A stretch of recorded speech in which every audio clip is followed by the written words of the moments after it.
요즘 제 주변에 우울해하시는 분들이 참 많습니다. 학생은 학생대로, 청년은 청년대로, 주부는 주부대로, 직장인은 직장인대로. 너무나 그들을 짓누르는 무게가 무거워서 헉헉대고 스트레스로 심한 우울증을 앓고 있는 분들도 보았습니다. 인생을 흔히 항해에 비유합니다.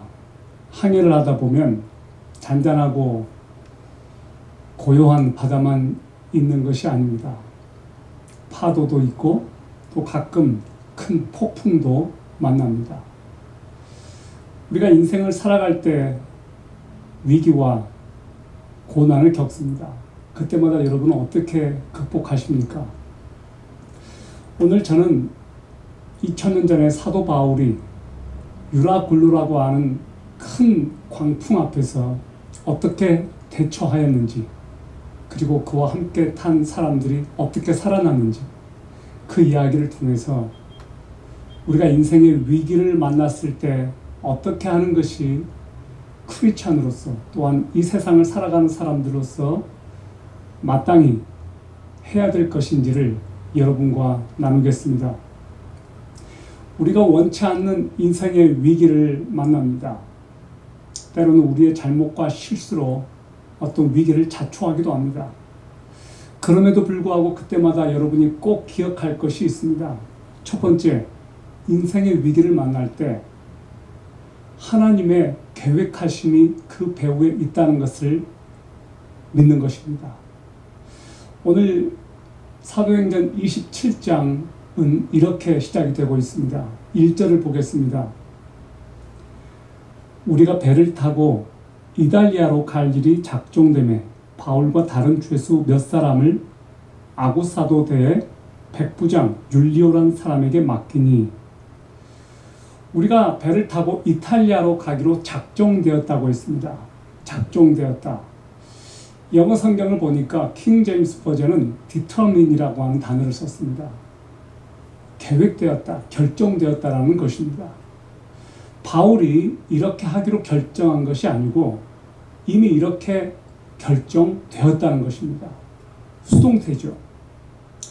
여러분, 우리가 인생을 살아가다 보면 우리가 결정해서 되는 것만이 아닙니다. 사실은 이미 결정되고 그 결정대로 우리가 따라가는 경우가 많습니다. 태어나 보니까 지금의 부모님이신 겁니다. 태어나 보니까 대한민국입니다. 태어나 보니까 코리안입니다. 여러분, 하나님께서는 우리를 위한 창세전에 너무나 완벽한 계획을 가지고 계셨다는 것 여러분 아십니까? 우리가 모르는 중에도 하나님은 지금도 우리 배후에서 일하고 계십니다. 하나님은 저와 여러분을 위해 정말로 놀라운 계획을 가지고 계십니다. 여기 바울이 소아시아 지역을 다니면서 복음을 전할 때마다 방해하고 핍박하는 사람들이 있었습니다. 바로 유대인들이었습니다. 과거에 바울도 유대인이었습니다. 그러나 그는 다메섹 도상에서 예수를 만나고 회심을 했습니다. 그는 극적으로 삶이 바뀌었습니다. 과거에는 예수 믿는 사람을 찾아서 죽이고 옥에 가두는 것이 그 얘기였지만, 이제는 유대인들을, 또 예수 안 믿는 사람들을, 이방인들을 예수 그리스도께로 인도하는 일을 하고 있었습니다. 그래서 유대인들은 바울이 싫었습니다. 바울을 죽이려고 했습니다. 심지어 바울이 죽기까지는 먹지도 마시지도 않겠다고 결사각오한 결사대가 40명이나 있었습니다. 자, 이런 와중에서 바울은 이미 가이사랴에서 2년 동안 재판을 받고 있었습니다. 벨릭스 총독, 베스토 총독, 헤롯 2세 아그리빠로부터 이미 그는 재판을 받고 있었습니다. 그는 로마 시민이었기 때문에 항소할 수 있었습니다. 그래서 그는 로마 황제에게 항소를 했습니다. 총독 2명이나 바울을 신문했지만 바울에게서는 어떤 죄목도 사실 발견되지 않았습니다. 바울이 항소를 했기 때문에 그는 이제 로마로 가서 황제 앞에 서야만 했습니다.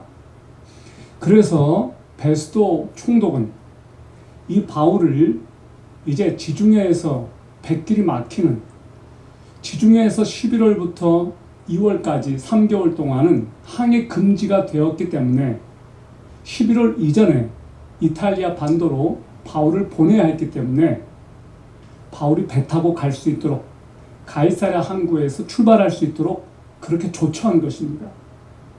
그래서 아우구스투스 군대의 백부장 율리오에게 바울을 맡겼습니다. 이제 바울의 운명은 백부장 율리오에게 달렸습니다. 여러분, 그러나 놀랍게도 이 모든 일들 이전에 하나님께서는 바울에게 말씀하신 것이 있었습니다. 그것이 무엇입니까?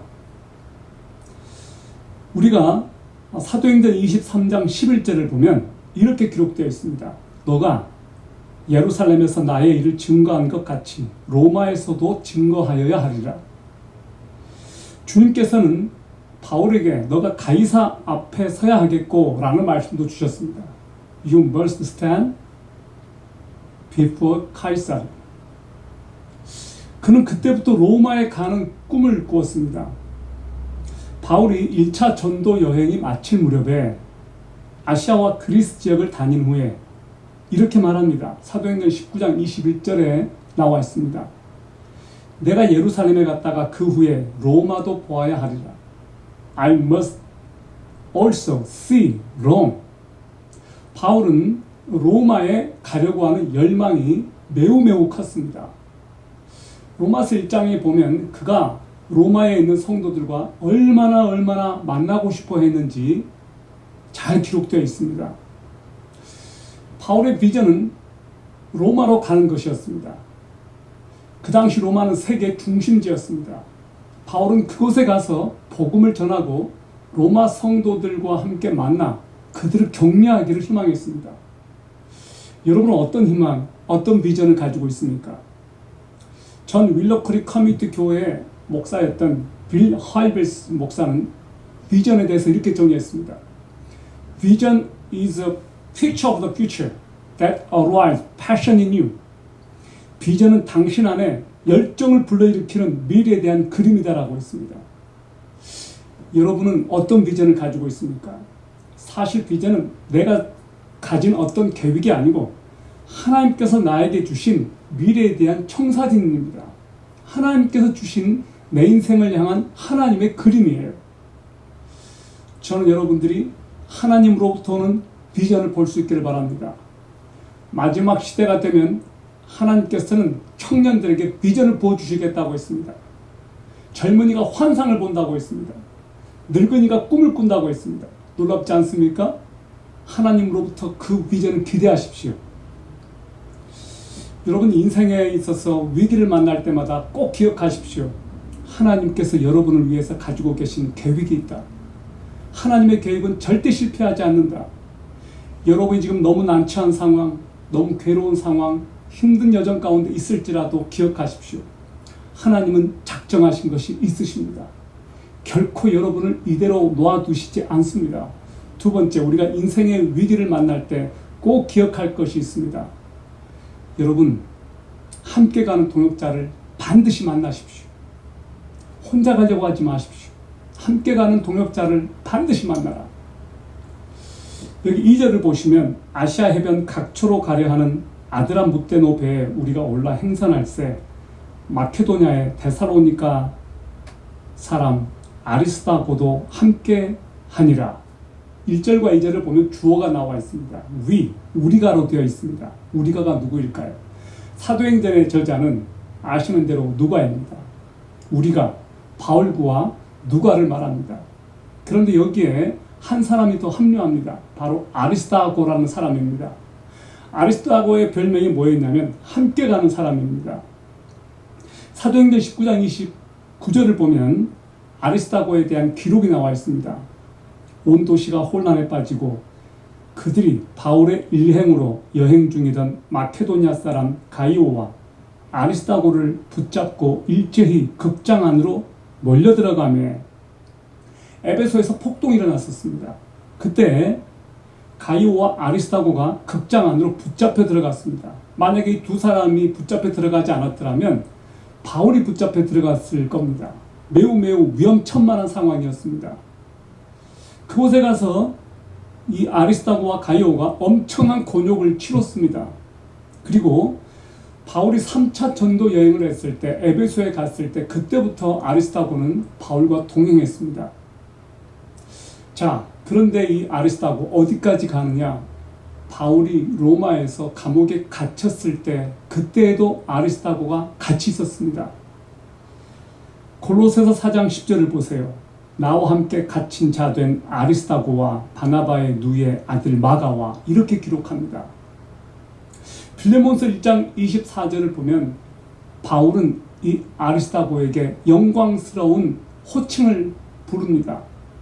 또한 나의 동역자 마가, 아리스다고, 데마, 누가가 문안하느니라. 바울은 아리스다고를 동역자로 불렀습니다. 여러분, 바울은 가장 힘든 순간 누구와 같이 있었는가? 바로 아리스다고였습니다. 여러분, 인생의 끝자락에 갔을 때 결코 외롭게 혼자 있지 않기를 바랍니다. 저는 최근에 싱글이 된 한 형제를 만났습니다. 그를 위해서 기도해 주었습니다. 당신이 꼭 새롭게 사랑하는 사람을 만나기를 바랍니다. 결코 혼자 늙지는 마세요. 그리고 그를 위해서 간절히 기도해 주었습니다. 그도 새로운 사람을 만나고 싶다고 했습니다. 여러분, 다시 시작하십시오. 여러분 주변에 있는 친구를 소중히 여기십시오. 문자 안 주고 카톡 안 줬다고 손절하지 마세요. 여러분, 결코 혼자 가지 마십시오. 바울은 인생의 말년에 외롭지 않았습니다. 그에겐 누가가 있었고 아리스다고가 있었고 동역자들이 있었습니다.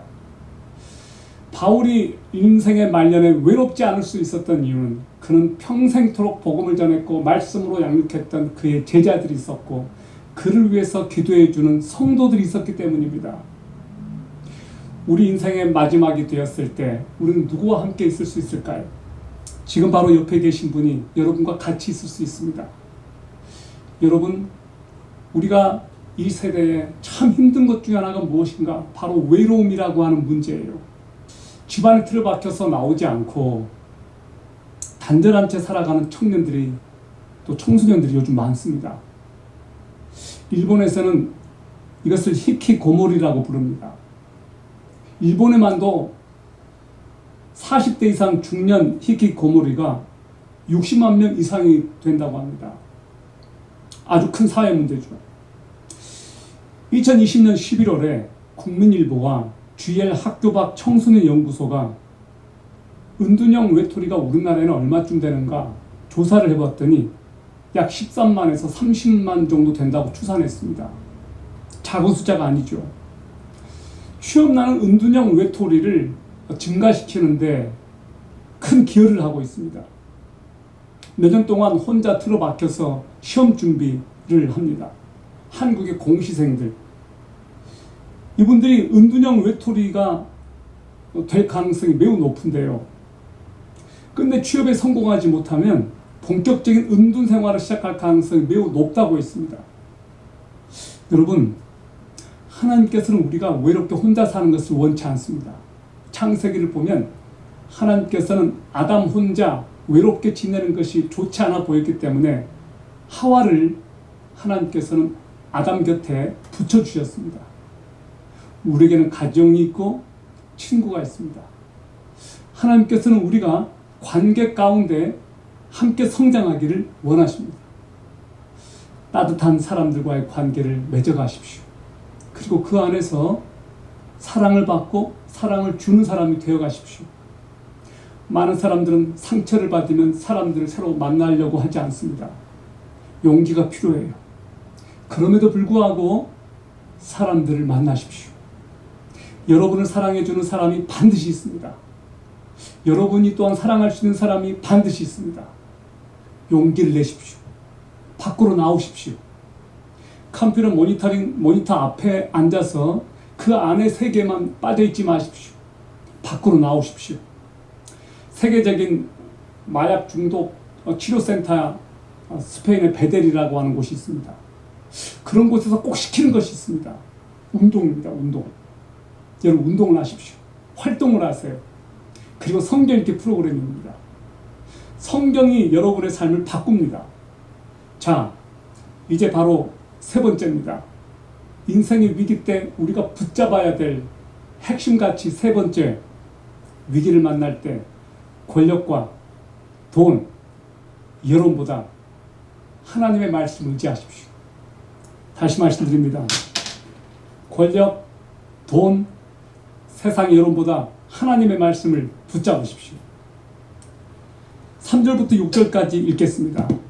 이튿날 시돈에 대니 율리오가 바울을 친절히 하여 친구들에게 가서 대접받음을 허락하더니 또 거기서 우리가 떠나가다가 바람의 거스름을 피하여 구브로 해안을 의지하고 행선하여 길리기아와 밤빌리아 바다를 건너 루기아의 무라성에 이르러 거기서 백부장이 이달리아로 가려 하는 알렉산드리아 배를 만나 우리를 오르게 하니. 여러분, 바울 일행이 탄 배가 시돈에 잠깐 머뭅니다. 아마 여기서 하역 작업을 한 것 같습니다. 그리고 길리기아, 밤빌리아를 지나서 중간 경유지인 무라라는 항구 도시에서 알렉산드리아에서 온 배로 갈아탑니다. 여러분, 길리기아가 어디입니까? 다소 바울이 탄생한 고향이 바로 여기였습니다. 밤빌리아, 바나바의 고향입니다. 그가 평생토록 사역했던 곳들을 마지막에 다 한 번씩 이렇게 거쳐가게 하십니다. 자, 그런데 이 알렉산드리아에서 곡물을 실어다가 로마까지 곡물을 수송하는 이 화물선, 이 배에 바울과 276명이나 되는 사람이 옮겨 탑니다. 그래서 그 배가 항해를 합니다. 그런데 속도를 낼 수 없었습니다. 몰아치는 북서풍 때문에, 이 맞바람 때문에 여러 날 만에 간신히 니도라고 하는 맞은편 니도에 이르렀다고 되어 있습니다. 무라에서 니도까지 거리가 200km면 갑니다. 이틀이면 가는 거리인데 수일이 걸렸습니다. 배는 서쪽으로 가야 되는데 북서풍 때문에 배가 남쪽 그레데 섬까지 밀린 겁니다. 그래서 그 섬의 동쪽에 있는 살모네라는 곳을 돌아 아름다운 항구에 도착합니다. 개역개정 성경은 미항이라고 되어 있습니다. 그런데 이때쯤에는 항해 금지가 시행될 무렵이었습니다. 10월 중순, 10월 말이 된 거예요. 그래서 바울 일행이 지중해가 잠잠해지는 다음 해 봄까지 기다려야 했습니다. 바울은 일찍이 이 지역을 2번이나 돌았습니다. 그리고 바울은 해상의 이 풍세에 대해서 너무나 잘 알고 있었습니다. 거의 전문가 수준이었습니다. 그래서 바울은 더 이상 항해를 강행하면 배가 파손될 위험도 있고 생명도 위험하니 가서는 안 된다, 출항해서는 안 된다고 백부장에게 말합니다. 여기 9절 10절을 보십시오. 이제 많은 시간을 보냈고 금식하는 때도 이제 지나 항해하는 일이 이제 위험하게 되었으므로 바울이 그들에게 권고하여 그들에게 이르되 선생들아, 내가 보니 이번 항해에서는 짐과 배뿐만 아니라 우리 생명도 다치게 되고 많은 손실이 있으리라 하되. 자, 여기 금식하는 때도 이제 지나라고 있습니다. 욤키푸르, 대속죄일을 말합니다. 자, 항해하는 일이 이제 위험하게 되었기 때문에 바울은 경고합니다. 이번 항해에서 짐, 배뿐만 아니라 우리 생명도 다치게 된다. 그래서 출항하면 안 된다라고 극구 말립니다. 바울은 지금 항해하는 것이 자살행위라고 경고한 겁니다. 바울은 이미 하나님의 말씀을 받았습니다. 그리고 그 당시 상황을 너무나 잘 알고 있었습니다. 그러나 바울의 목소리는 더 힘있는 사람에 의해 묵살되고 맙니다. 여기 11, 12절을 보십시오. 그럼에도 불구하고 백부장, 배의 선장과 선주의 말을 바울이 말한 그것들보다 더 믿더라. 또 그 항구가 겨울을 나기에 불편하므로 거기서 떠나 어찌하든지 베니게까지 가서 겨울을 나자고 권고하는 자가 더 많더라. 베니게는 그레테의 항구로 남서쪽과 북서쪽을 향하고 있더라. 백부장 율리오는 바울보다 선장과 선주의 말을 더 듣습니다. 선장과 선주의 주장은 이렇습니다. 현재 알렉산드리아 배가 잠시 머무는 미항은 너무 규모가 작은 항구이기 때문에 다음에 봄에 오기까지 3개월 동안 겨울을 지내기에는 이 섬이 좁다는 거예요. 또 이것은 큰 배인데 항구는 작고 어떻게 300명 가까이 되는 사람이 3개월을 견딜 수 있겠느냐. 그래서 여기 미항보다 규모가 큰 또 베닉스로 가서 겨울을 지내는 것이 맞겠다라고 주장한 겁니다. 자, 그런데 그 사람들이 가장 두려워했던 것이 뭐였을까요? 경제적인 손실이었습니다. 이 미항에 있다가 자칫 태풍이라도 만나면 거기서 선적해왔던 알렉산드리아호 안에 있는 곡물과 이제 로마에 가서 갖다 팔려고 한 그것들을 다 잃게 될 위험이 있기 때문에 경제 논리 때문에 이 사람들은 그것을 포기하지 못하겠는 겁니다. 그래서 빨리 가야만 했다는 겁니다. 그 배에는 보따리 장사하는 상인들도 있었습니다. 12월에 베닉스로 가서 겨울을 지내자 하는 자가 더 많으니 바로 이것이 여론입니다. 여론과 또 백부장이라고 하는 이 파워, 또 선장과 선주의 경제 논리, 이 세 가지가 다 바울의 말을 묵살시켜버린 겁니다. 알렉산드리아 배의 선장과 선주 그리고 그 배에 타고 있는 장사꾼들이 다 베닉스로 가자고 했는데 이것은 사람의 생명을 소중히 여기거나 사람의 생명을 존중하는 차원이 아니었습니다. 그들의 관심사, 그들이 지키고자 했던 것은 돈이었습니다. 여러분, 생명에 관한 한 바울이 가장 큰 사명감을 가지고 있었고 바울의 가장 최고의 관심사는 생명이었습니다. 오늘날 교회가 부름받은 최고의 목적 무엇입니까? 생명을 건지는 것입니다. 세상은 힘의 논리와 경제 논리와 여론이 지배하고 있습니다. 알렉산드리아 배의 선장과 선주 그리고 그 배에 타고 있는 장사꾼들은 다 베닉스로 가자고 했는데 그들은 이제 앞으로 몇 시간 후면 불어닥칠 엄청난 광풍을 그들은 예상하지 못하고 있었습니다. 그들이 추구했던 것, 그들이 가서 팔려고 했던 것, 그들이 관심을 가지고 있었던 그 돈을 벌기 위해서 그들은 생명을 내려놓았는데 얼마 후면 자기들의 생명이 엄청나게 위험에 빠질 것이라는 것을 그들은 몰랐습니다. 그들은 미래를 몰랐습니다. 정치인들이 가장 중요하게 생각하는 것이 무엇입니까? 정권 창출입니다. 그리고 정권 창출한 다음에 관심 있는 것은 무엇입니까? 정권을 연장하는 것입니다. 정권 연장을 위해서 무엇이 필요합니까? 돈이 필요합니다. 그래서 경제적인 힘을 가진 사람들을 필요로 하기 때문에 정경유착이라는 것도 있습니다. 정치인들은 또 여론에 민감하죠. 그래서 여론조사를 하고 여론을 떠보고 심지어 여론몰이를 합니다. 힘과 돈과 여론, 이것이 오늘날 이 현대사회를 움직여갑니다. 그들에게 가장 중요한 것은 생명이 아닙니다. 우리가 하나님 앞에서 가장 소중하고 가장 중요하고 잃어서는 안 되는 것, 가장 소중한 가치, 목숨 아닐까요? 생명 아닐까요? 여러분, 이 생명은 하나님께서 주신 것입니다. 일생에 딱 한 번만 주어집니다. 우리들에게 주어진 이 목숨 우리 것이 아닙니다. 하나님께서 주신 이 소중한 생명 지켜야죠. 이 생명을 소중히 여기는 사람들이 바로 하나님을 사랑하는 사람들입니다. 돈보다 생명은 더 중요합니다. 권력보다 생명은 더 중요합니다. 안타깝게도 바울은 생명을 지키기를 원했고 그 배의 선장과 선주는 돈이 더 관심사였습니다. 사람들은 이렇게 근시안적입니다. 미래를 모릅니다. 우리 세대는 성공을 경험한 세대입니다.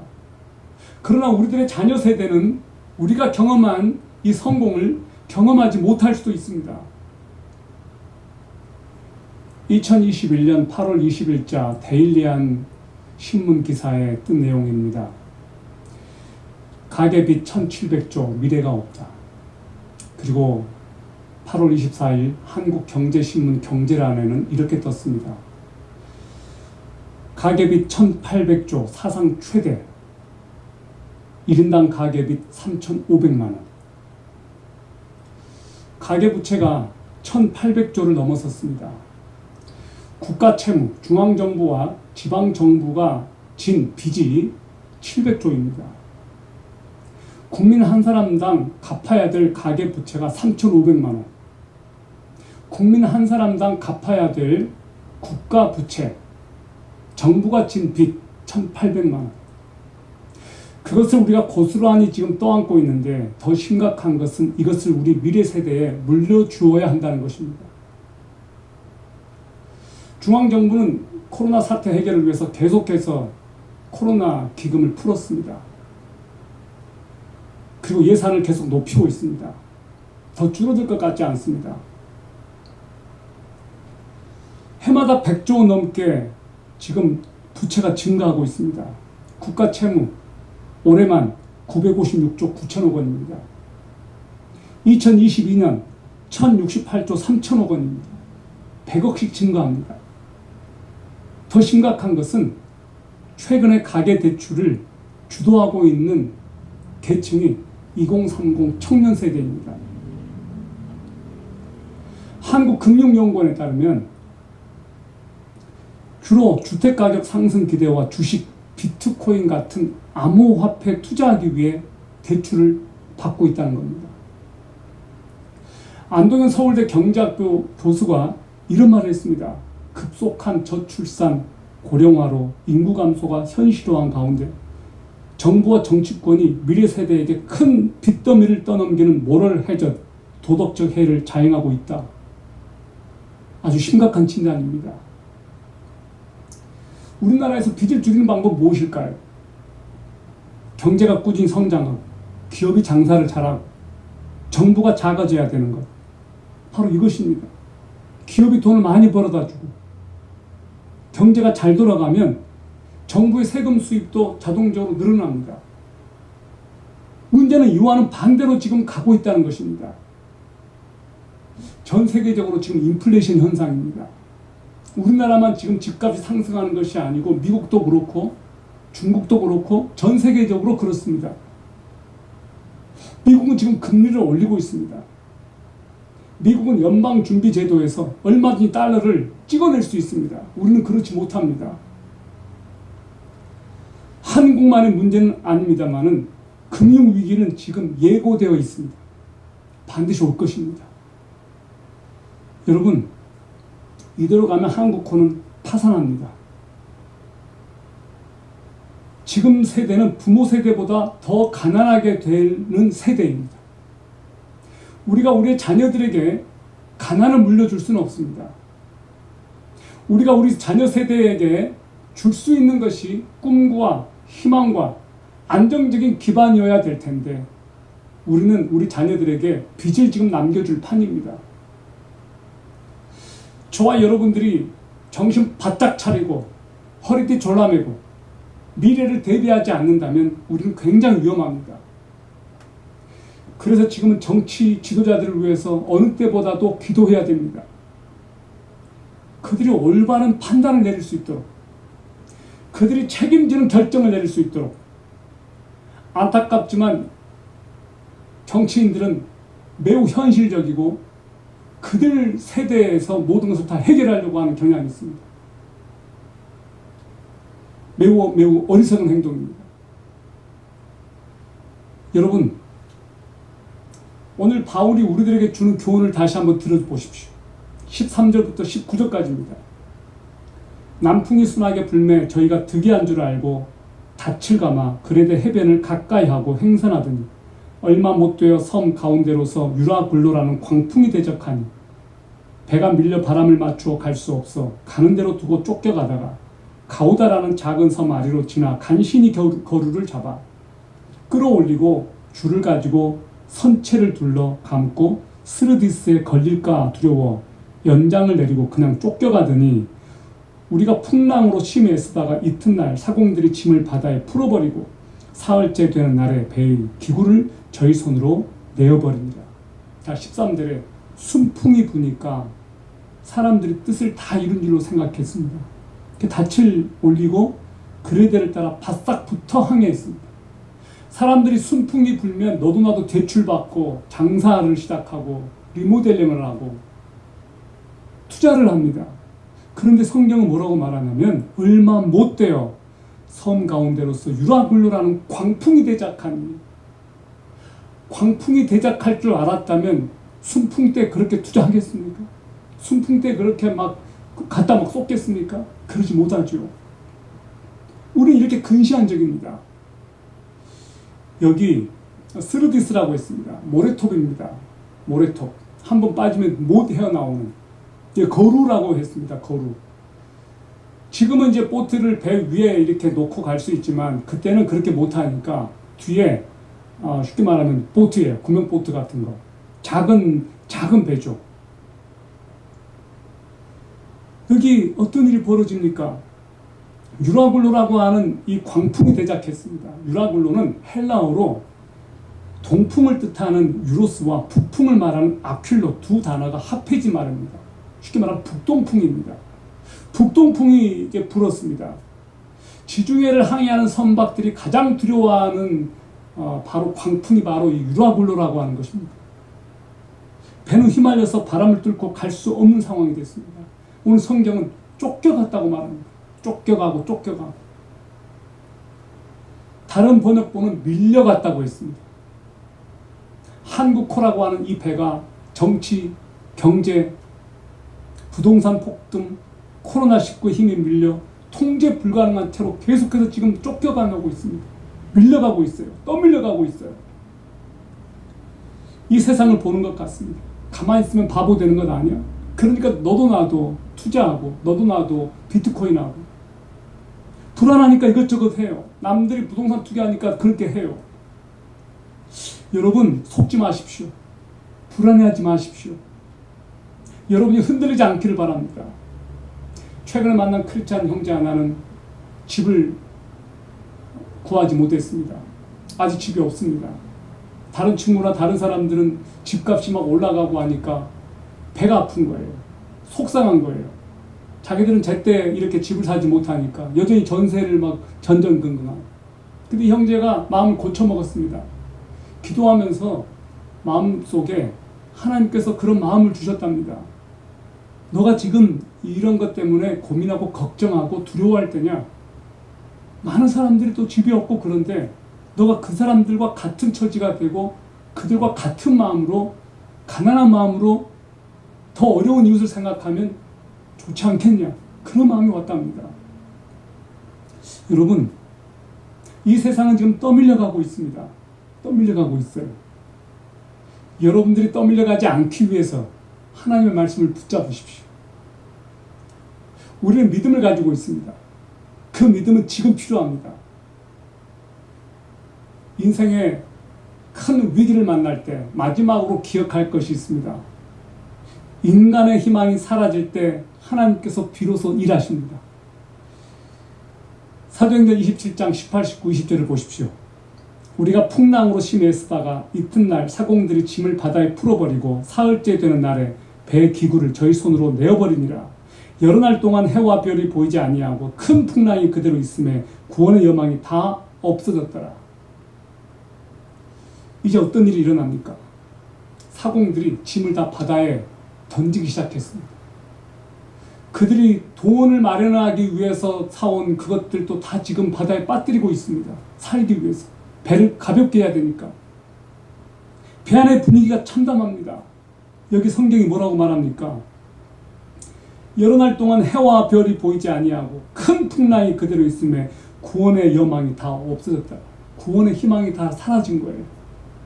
사람들이 다 체념한 거예요. 이젠 죽었구나. 여기서 끝이구나. 그러나 여러분, 인간의 절망은 하나님의 시작입니다. 하나님은 우리가 절망할 때 그때 새로운 역사를 일으키십니다. 포기하지 마십시오. 좌절하지도 마시고요. 중국 부산대 객좌 교수로 있는 김현중 교수라는 분이 계십니다. 그분이 바운스백이라고 하는 책을 썼습니다. 이 책 프롤로그를 보면 이런 내용이 나옵니다.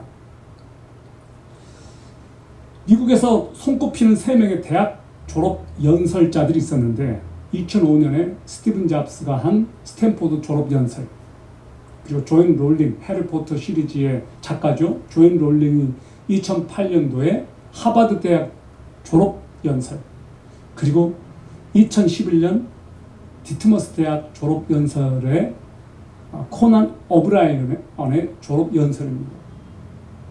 이 3명은 공통점이 있었습니다. 다 한결같이 큰 실패를 경험한 사람들입니다. 그러나 거기에서 오뚜기처럼 일어난 사람입니다. 스티브 잡스를 보죠. 그는 대학을 중퇴했습니다. 또 미혼모의 아들이었습니다. 그는 자기가 창립한 애플에서 쫓겨난 적도 있었습니다. 근데 다시 재기에 성공하죠. 조앤 롤링 미혼모였습니다. 가난 속에서 싱글맘 생활을 이어갔습니다. 코난 오브라이언 방송사에서 최고로 잘 나가는 앵커였습니다. 17년 동안 일했던 그 방송사에서 쫓겨났습니다. 그러나 그들은 기적같이 다 일어나죠. 어려움을 당했지만 도전을 거듭했고 우뚝 섰습니다. 실패와 역경을 딛고 일어섰습니다. 바운스백, 원래 이 바운스백은 컴퓨터 디스플레이션 상에서 화면의 마지막 부분에 이르면 화면이 자동적으로 튕겨 올라오는 겁니다. 그래서 화면 마지막인 것을 알게 해주는 디스플레이 기술입니다. 이 바운스백은 또 다르게 어떻게 쓰여지냐면 공이 이렇게 튀어오르는 것, 이걸 바운스백이라고도 불러요. 여러분, 우리 인생에는 고통이 있습니다. 고통이 없을 수 없죠. 그러나 이 고통 속에서 튕겨 올라오는 사람들이 있습니다. 하나님께서는 우리가 고통스러워서 밑바닥을 칠 때 우리들의 삶을 일으키기를 원하십니다. 고통의 현장에서, 최악의 현장에서 우리가 바닥을 칠 때 우리를 일으켜 주시는 분이 누구실까요? 하나님이십니다. 하나님은 결코 저와 여러분을 포기하지 않으십니다. 하나님께서는 당신의 백성들이 겪고 있는 고통과 고난과 슬픔과 아픔, 얼마나 그들이 지금 고통의 터널을 통과하고 있는지 알고 계십니다. 여러분, 세상에서는 희망이 다 끊어질 때 무엇을 찾나요? 어떤 사람들은 스스로 목숨을 끊어버립니다. 어떤 사람은 실패하고 좌절하고 잠적해버립니다. 그러나 하나님을 아는 백성들은 고통의 현장에서 처절한 상황에 처했을 때 그들은 하나님께 울부짖습니다. 하나님을 찾습니다. 하나님의 얼굴을 구합니다. 하나님의 긍휼을 구합니다. 그리고 마침내 하나님께서는 그들을 구원하십니다. 사랑하는 여러분, 하나님을 찾으십시오. 간절히 하나님의 얼굴을 구하십시오. 하나님께서는 여러분의 삶에서 무엇인가를 원하십니다.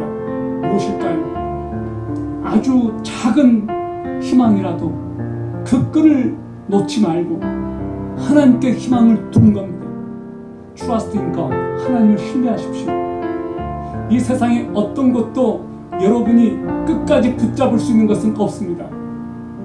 배 탔던 사람들이 다 버렸습니다.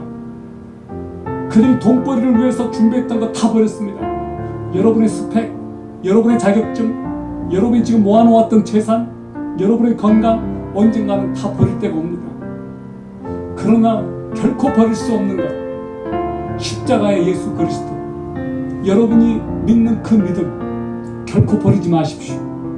하나님은 여러분의 삶에서 기적을 일으키실 겁니다. 쓰레기더미에서 장미를 피울 겁니다. 최악의 상황에서 최고로 올리실 겁니다. 예수 그리스도께서는 여러분을 위하여 십자가에 달려 죽으셨고 부활하셨습니다. 여러분을 부유하게 하기 위하여 가난하게 되셨습니다. 예수 그리스도의 뒤를 따르십시오. 그분을 의지하고 하나님의 약속을 믿고 소망을 하나님께 두십시오. 인생의 위기를 만났을 때 꼭 기억하십시오. 하나님의 작전이 있음을 믿으십시오. 반드시 끝까지 갈 수 있는 인생의 동역자를 찾으십시오. 세상 권력과 또 세상의 어떤 경제와 여론보다 하나님의 말씀에 신뢰의 근거를 두십시오.